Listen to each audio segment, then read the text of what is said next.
Tá, começamos. Então essa conversa é livre, ela não é ensaiada. Te trouxe de volta porque eu quero atualizações num vídeo em que acho que eu fui meio injusto. Não é que eu fui injusto, eu acho que ele tá desatualizado agora. E falar sobre aquele negócio do Drauzio Varela lá da treta que ele se meteu. Uhum. Então, primeiro, o que eu não tô sabendo de coronavírus porque eu não me atualizo nas últimas 2 semanas, assim? Ah, primeiramente, dizer que o Brasil foi um dos países que tomou a dianteira. Foi o segundo, terceiro país que não tinha nem o primeiro caso ainda e já tinha um protocolo de segurança feito. Uhum, O que a Itália só publicou ontem. E eles estão com o primeiro caso desde janeiro. Parece assim, só para ter uma ideia. Como o Brasil consegue lidar muito bem com esse tipo de coisa. Tudo uhum, bem, tem a questão da influência que no momento não teve tanta viagens para cá. uhum, Não teve tantas viagens para nenhum lugar por causa disso. Isso também favoreceu. O uhum. clima aqui também favorece um pouco esse tipo de Sim, tem a coisa. questão do clima. Lugares fechados e tal, favorece.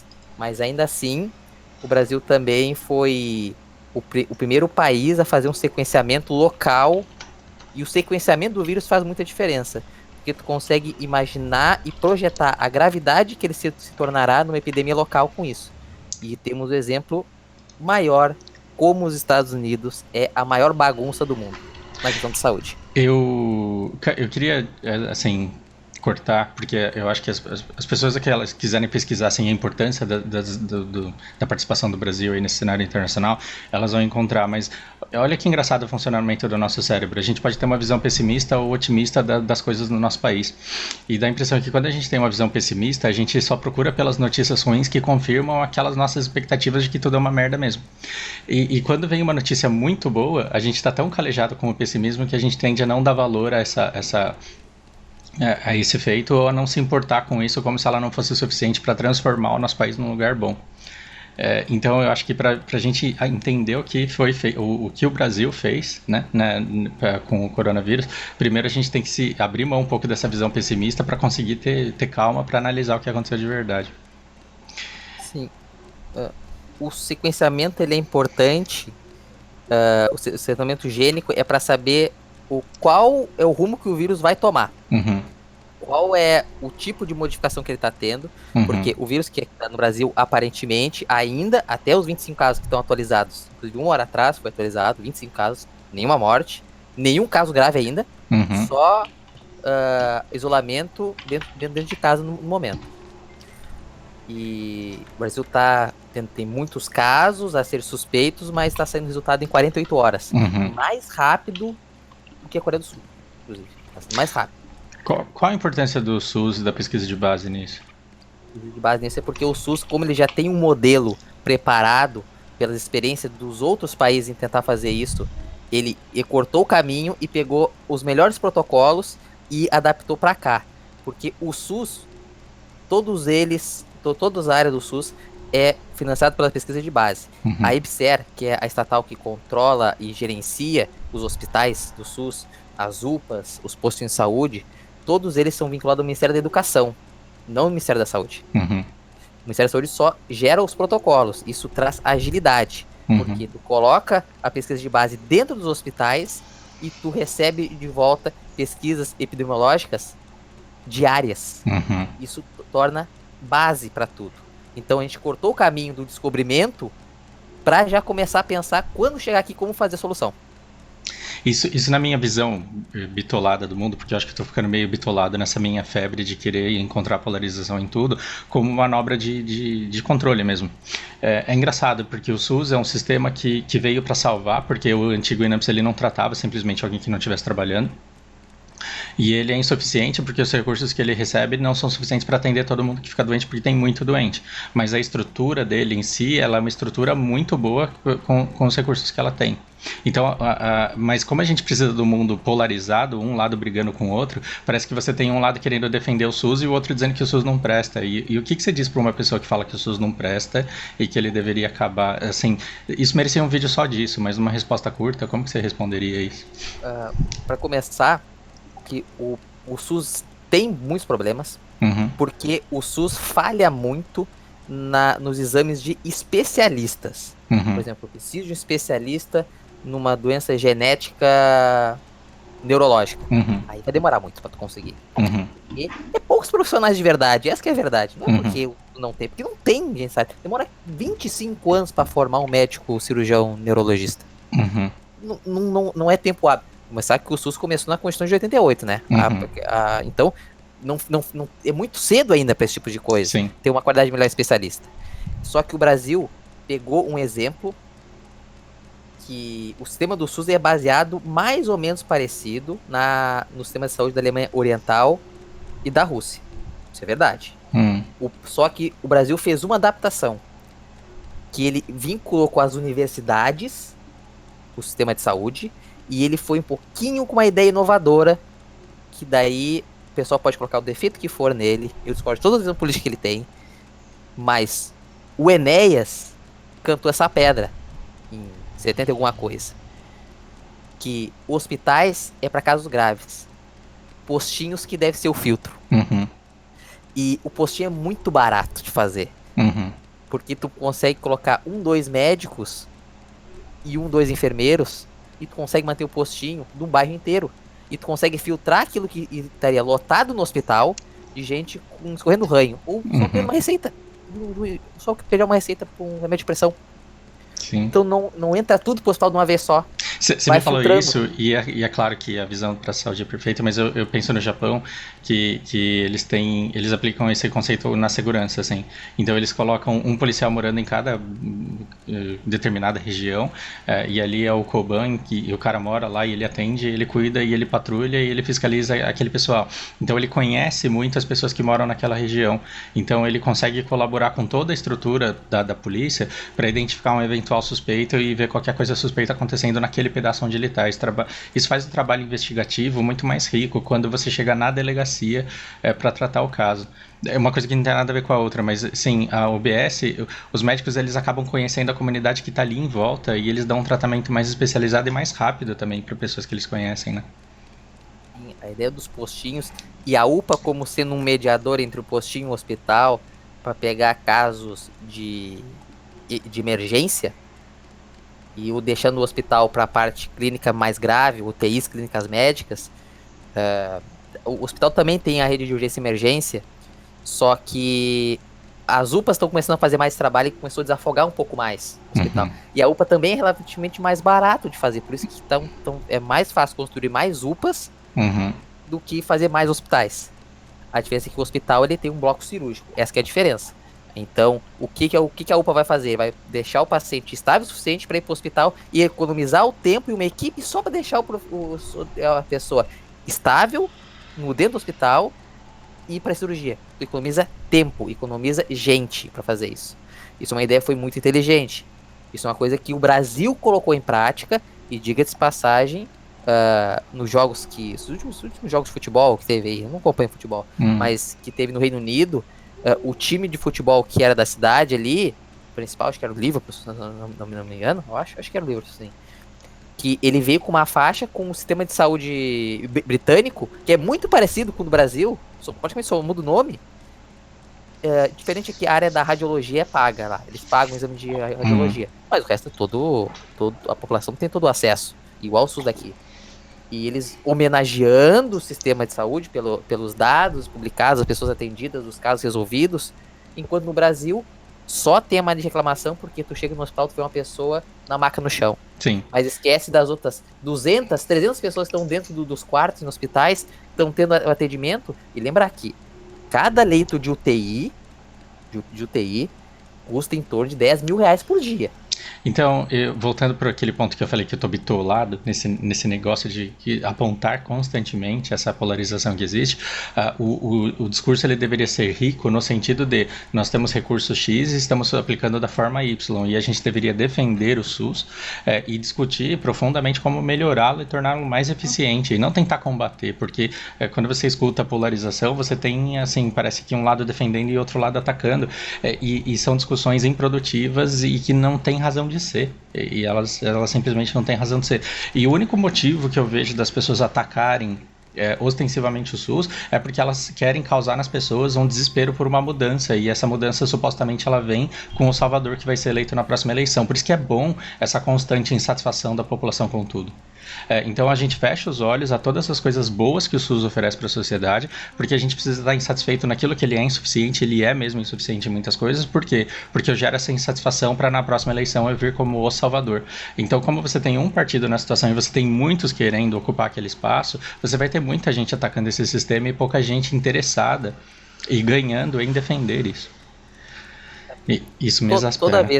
Toda vez que alguém me vem falar de algum político para mim que fez um comentário sobre a área da saúde, eu pergunto, eu não quero saber o que ele comentou, eu quero saber qual é a proposta que ele tem, qual é a solução que ele tem. Porque tu apontar o defeito é relativamente fácil. Sim, sim. O problema é a solução. Sim, você tem que apontar. Exatamente. A oposição, ela tem que ter um plano melhor, senão ela não é uma oposição, ela é uma crítica, né? Por isso que, assim, com todo respeito, independente da opinião política de cada um, por isso que eu toda vez que eu vejo, por exemplo, o filho do Bolsonaro reclamando que o SUS deveria ser 100% privado, e eu vejo esse imbecil que não entende nada que eles estão falando, e aí eu vejo o outro lado, o Marcelo Freixo querendo o Rio de Janeiro, e a Tabata Amaral querendo distribuir para a população inteira todos os remédios de graça que existem dentro do Brasil para vender, e absorvente. Ninguém faz a conta de quanto sai isso. Sim. Coisas que não são possíveis. Sim, então é uma busca ávida por aprovação. É uma busca ávida por aprovação que não dá em nada. E, na verdade, esse negócio de privatizar o SUS é de fanatização, na verdade, né? Porque como as pessoas estão vendo só o lado ruim, porque é só o lado ruim que é apontado, e elas estão querendo uma mudança e elas não entendem que mudança é essa, já que é uma ideia que está sendo violentamente atacada, é porque ela deve ser boa. É porque ela deve ser boa. Só isso justifica a ideia de alguém ir lá e falar que tem que privatizar o SUS, porque a pessoa não entende de onde vem a ciência de base que desenvolve as coisas que são oferecidas por esse sistema. E se a gente acabar com o SUS e se ele for privado, eu quero ver quem é que vai... Cara, quetiapina da minha irmã custa 500 conto, o dia que eu não encontro na rede pública. E não é só isso. As consultas todas, eu sou muito grato a esse sistema de saúde, porque no Japão a gente tinha que pagar por tudo isso. Aqui eu posso ter um plano de saúde se eu quiser melhorar isso, mas eu não fico desassistido em caso de necessidade. O plano de saúde serve para ser mais rápido também. Sim, para ser mais rápido. Consegue marcar de um dia para o outro, às vezes. Uma crítica do SUS que eu aceito as pessoas fazerem, por exemplo, é que existe muito desperdício. Isso é verdade. Isso tem ideias de soluções.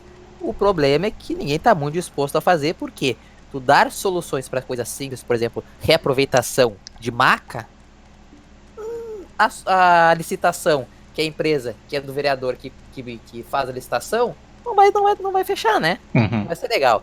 Mas aí a gente tá falando de corrupção municipal. Que as licitações são do município. O Estado recebe o vínculo federal do dinheiro e distribui. O município decide como gasta. Então a gente tá falando de outros problemas, que daí seriam que eu aceito. E quando a pessoa fala em privatizar o SUS, tem que lembrar que, como é vinculado ao Ministério da Educação e não da Saúde diretamente, o Ministério da Saúde serve como fazer protocolos. Mas a ideia é que as santas casas sejam vínculos de...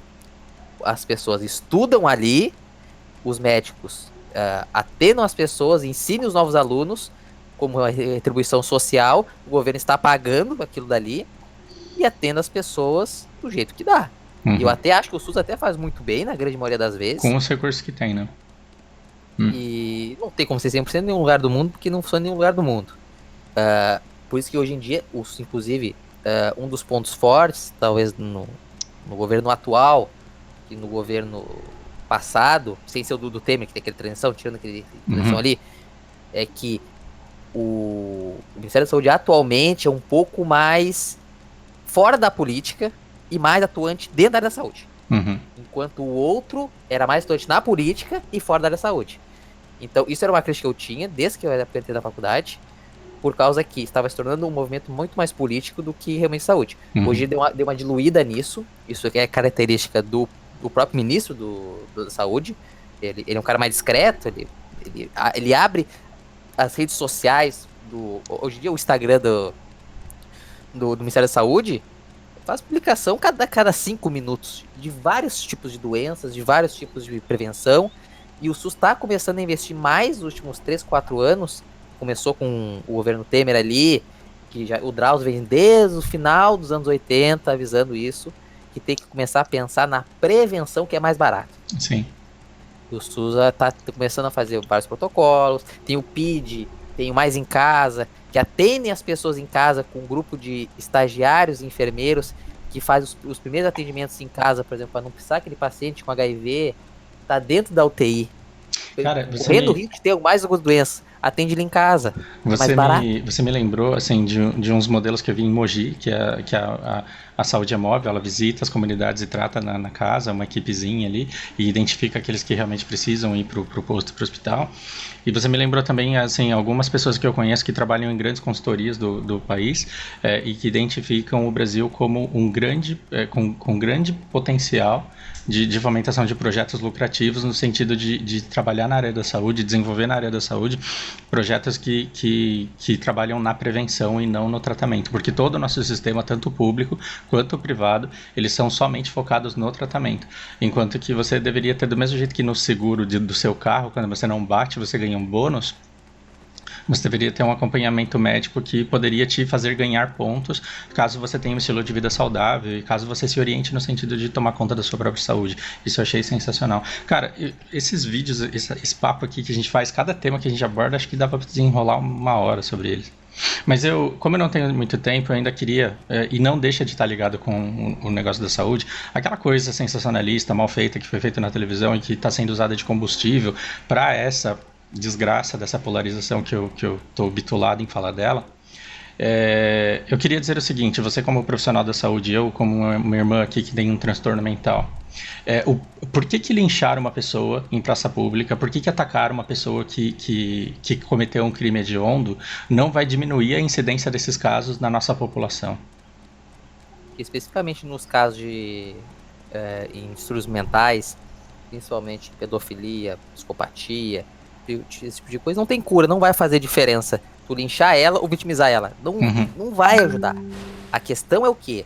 Como é uma doença mental que não há uma cura, não há uma solução direta para a pessoa ser reinserida na sociedade, o que acontece? Isso é em 100% dos países. Nenhum lugar ainda conseguiu botar em prática algumas propostas que já foram feitas, por exemplo, em 2002, tem uma equipe de pesquisadores de psiquiatria, inclusive da África, deu algumas sugestões que estão até relativamente viáveis de fazer. Porque quando tem uma pessoa, por exemplo, que é um pedófilo, moralmente, qualquer pessoa em sua consciência acha horrível esse tipo de coisa. Só que a pessoa cientificamente que analisa aquilo dali, analisa aquela pessoa, sabe que ela faz aquilo ali porque é um instinto, não tem o que fazer. É que nem uma pessoa que tem uma sexualidade considerada um porte normal, um homem heterossexual vê uma mulher de 20 anos, acha ela bonita e tem vontade de ter relações sexuais com ela. O problema do pedófilo é que ele não consegue ter esse discernimento entre a paternidade ou maternidade de uma criança e a sexualidade. Ele não consegue ter essa discernir esse tipo de coisa. Isso é pro resto da vida, não tem como mudar, não tem como botar uma trava ali e pronto. E por efeitos dessa polarização, a impressão que eu tenho é que quando você tenta entender que o doente ele é desse jeito, não estamos falando de defender um pedófilo, não estamos falando de incentivar a pedofilia. Quando a gente fala sobre identificar as causas e quando a gente tenta propor a real discussão, a importante discussão, que é decidir como sociedade o que a gente faz com essa pessoa, como que a gente confina ela, tratar não dá, curar não dá, como que a gente confina essa pessoa para que ela não volte a cometer esse tipo de crime, o porquê que a mera proposição dessa ideia já parece que a gente está defendendo o criminoso. Por quê? Porque por efeitos da polarização a gente tem um lado que é defensor de bandido e o outro que quer matar e é injusto ao querer matar. Que na verdade vai um pouquinho nisso daí. Não é que dá para reinserir uma pessoa na sociedade. Porque tu prender um presídio não faz sentido nenhum.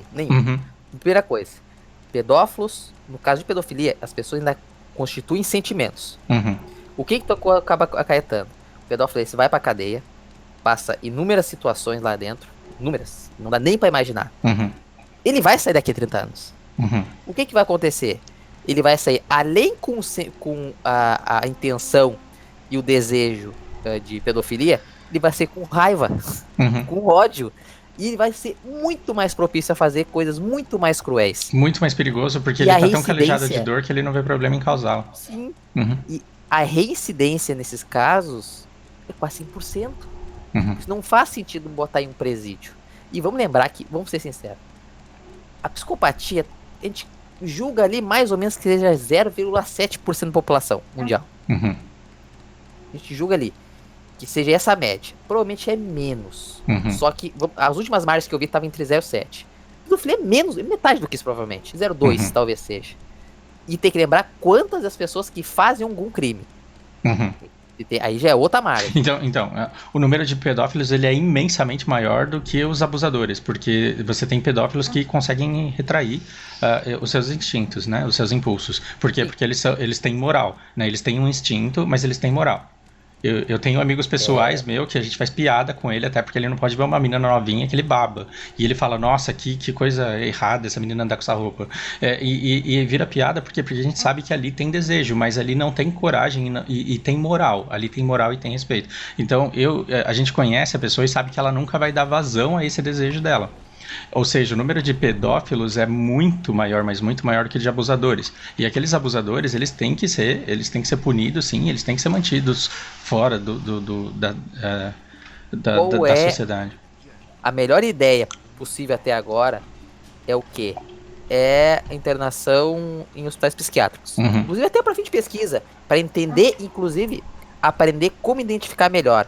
Porque o Japão já tem algumas linhas de pesquisa, há uns 15 anos mais ou menos, da identificação de pessoas com distúrbios mentais na primeira infância. Uhum. Porque a primeira infância, que a gente chama de primeira infância, seria entre os 4 e 9 anos. Uhum. Já dá indícios de algumas alterações psicológicas. Por exemplo, psicopatia já começa ali, alguns indícios psicológicos. E as pessoas confundem muito que a sexualidade é uma coisa tão complicada, tão difícil de explicar. A coisa, assim, eu sempre uso o exemplo da régua. De 0 a 100. Não existe 100% hétero. Não existe. Uhum. Tu pode estar em qualquer... Tu pode estar no 77 do hétero. Mas tu pode estar no 25 do homossexual, por exemplo. Então, é uma infinidade de possibilidades, várias situações. E tem tantas questões de como tu vai se identificar, como que a sociedade vai se tornar aquilo traumático ou não, se tu vai se assumir ou não. Tem tantas possibilidades, tantas intenções. E a pedofilia tá em distúrbio que ele é fora da régua. Uhum. Porque a gente já nasce com algumas travas psicológicas. Inclusive, Freud errou quando ele disse que a sociedade tem como moldar. A sociedade, ele tem como evitar algumas coisas e fazer as pessoas repensar. Uhum. Mas evitar o pensamento, o desejo, é impossível. A gente sabe que algumas travas psicológicas já nascem. E ainda combar sem somar a pedofilia à psicopatia. Então, assim, um pedófilo que além de chegar às vias de fato, ele vai e mata a criança, é um caso mais raro ainda, e é um caso de doença. Quando a gente fala que é um caso de doença, não é que a gente está vitimizando o cara, porque o diálogo ele tem que sair desse negócio da vitimização ou do linchamento. Então a gente tem que entender as causas, porque quando você entende essas causas, você percebe que por mais boa vontade, por mais cuidado que a gente tem, 100% de certeza de que a gente vai conseguir prevenir essas coisas de acontecerem, a gente não tem. E as pessoas que falam de vitimização, as pessoas às vezes não esquecem que é muito pior tu passar a tua vida inteira internado no hospital psiquiátrico e ser excluído da sociedade por causa de uma alteração psicológica que não tem como controlar, passar 30 anos ali, daqui 30 anos você sai e vai lá e faz de novo. Uhum.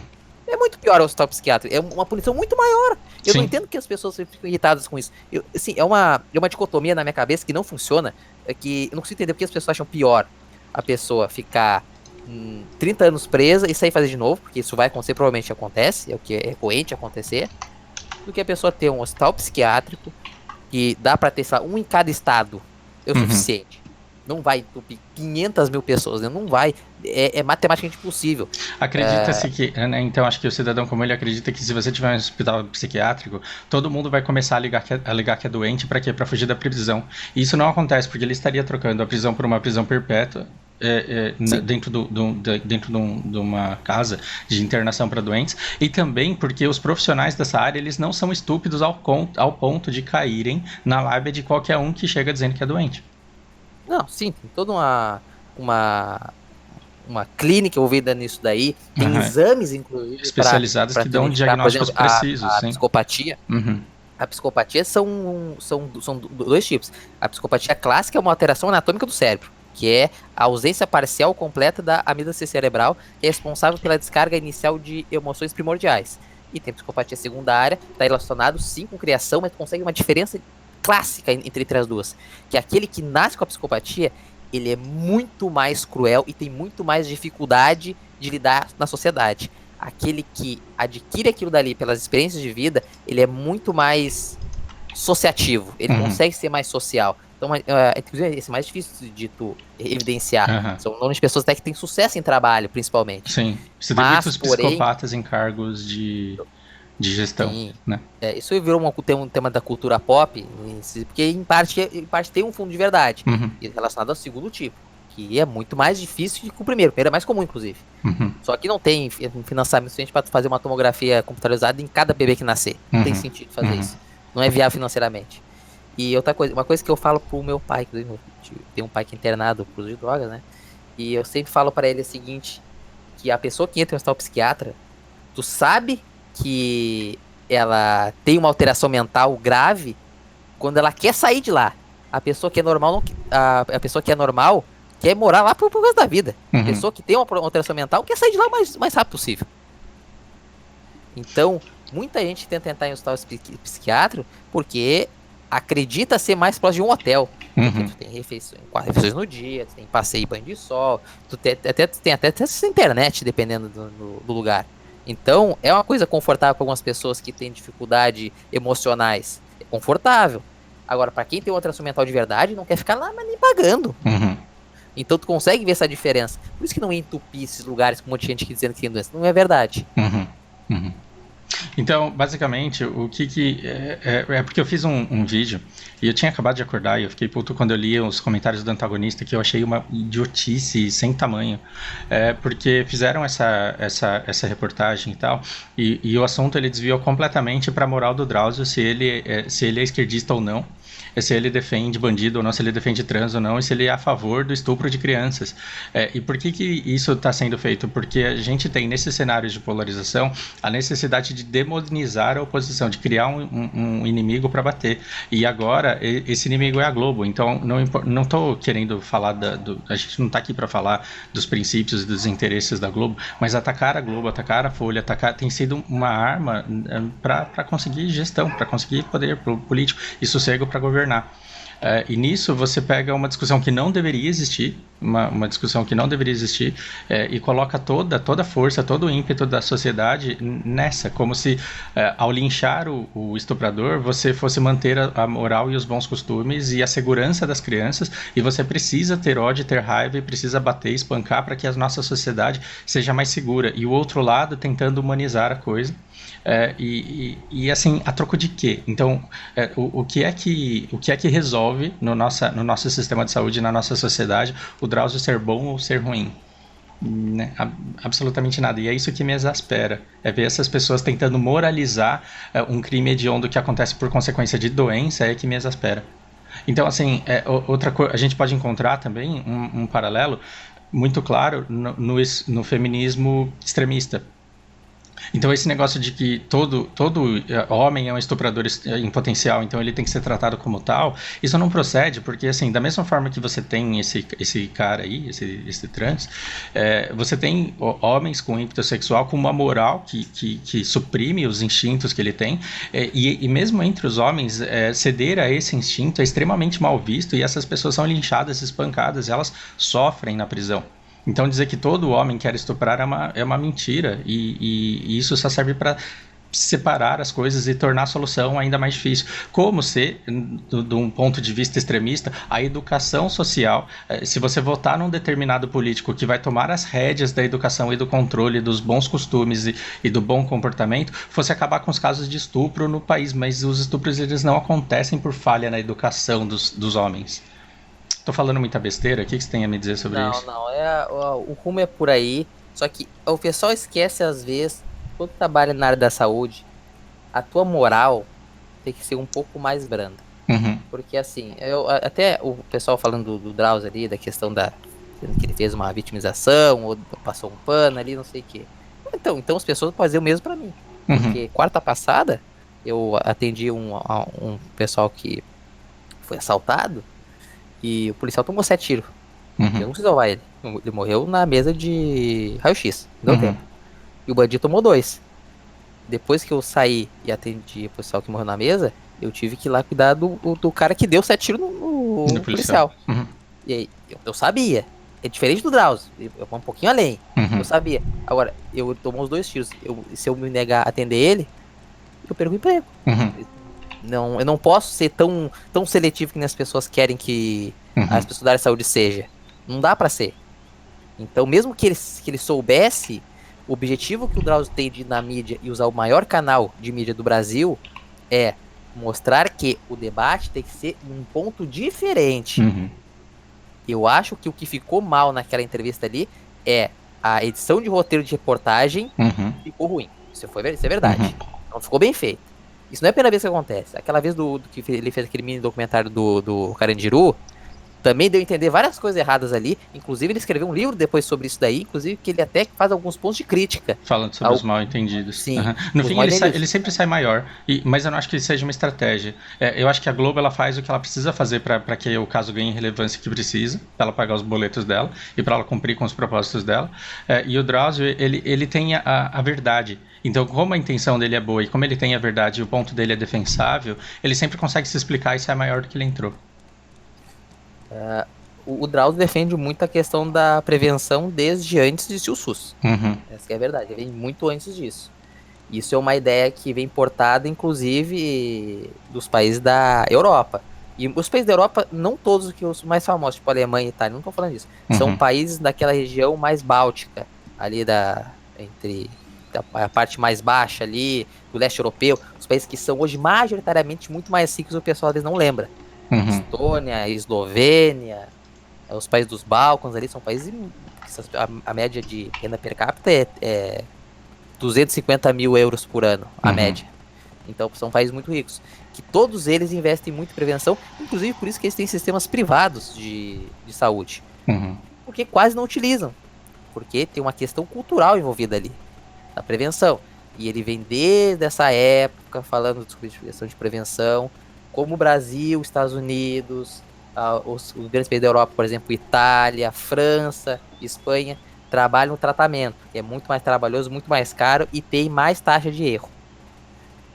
E agora, com o passar do tempo, é que as pessoas estão dando mais condições de tentar buscar melhores prevenções. Os Estados Unidos falhou totalmente, e hoje em dia ele foi proposto totalmente diferente. Então todo mundo que quiser comparar com os Estados Unidos, compare outras coisas, mas não na saúde. Porque a saúde deles é péssima, horrível. Sim. Talvez a pior do mundo hoje em dia. Leonardo, eu vou precisar encerrar porque eu tenho uma aula daqui a pouco. Esse podcast, nossa, ele só foi possível porque ele foi patrocinado pelo Leandro, que não pode fazer a aula dele. Mas eu queria deixar, assim, um último ponto. Eu fui bastante mal interpretado porque eu me expressei mal, então eu tenho culpa. Se as pessoas me entenderam mal, porque eu me expressei mal. O que eu queria deixar registrado é que, assim, se um dia um cara desse, como que apareceu na reportagem, ele faz alguma coisa com a minha filha, e eu descubro isso, eu vou espancar esse cara até a morte. E eu vou preso e eu passo o resto da vida na cadeia se for preciso. Mas eu vou dar vazão à minha indignação e à minha revolta.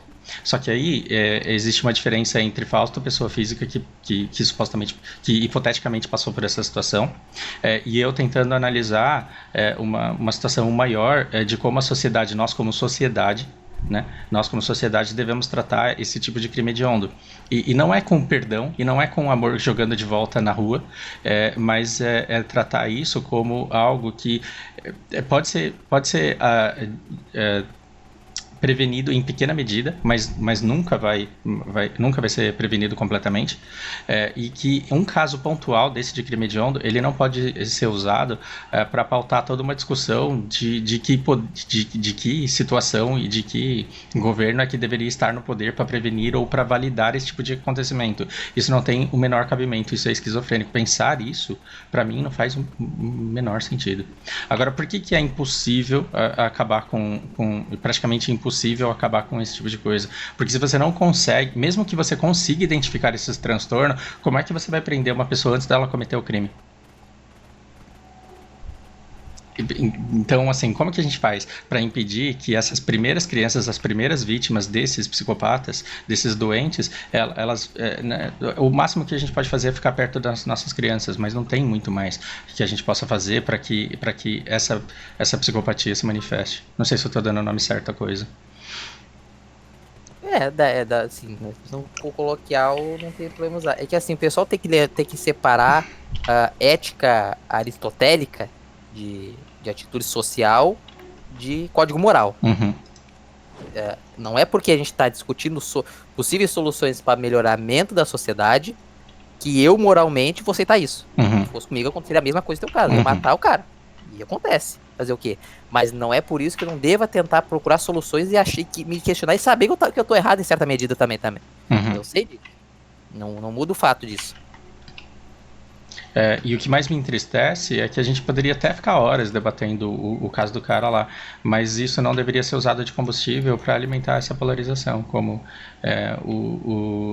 a grande parte dos comentários que eu vi foi o Drauzio no fundo é de esquerda, porque esses caras eles só querem passar pano para bandido mesmo e querem acabar com o nosso país. E isso é o que alavanca um suporte passional e irracional a determinados políticos. Aí você fala, então você está atacando a situação, não, porque o outro lado faz exatamente a mesma coisa. É, e, Só troca o sinal. e é isso que me deprime. Então, assim, ao invés de jogar pela polarização, a gente deveria se organizar pelos nossos interesses. Na nossa geração não dá, a gente vai precisar de educação para conseguir isso. Por isso que não basta defender SUS, tem que defender educação também, para que a gente tenha discernimento para interpretar o que acontece ao nosso redor e saber pelo que lutar. E conhecer os nossos inimigos. Cara, era isso. Eu não tenho palavras para te agradecer. Assim, a prontidão que você tem para me responder e me atender, de coração te agradeço muito. Eu fiz um vídeo de segredinhos de BDO ontem, deu 2K de views. Esse podcast, eu acredito que ele deu uns 100. E assim, dessas 100, talvez umas 5 pessoas, elas falem, cara, foi muito bom ter escutado essa conversa, porque realmente me fez pensar diferente. Esse trabalho que a gente teve aqui de 37 minutos, ele foi para essas pessoas. Muito obrigado, cara, de coração. De nada. Eu que agradeço pela sua atenção também de espalhar um pouquinho a palavra um pouquinho mais adiante.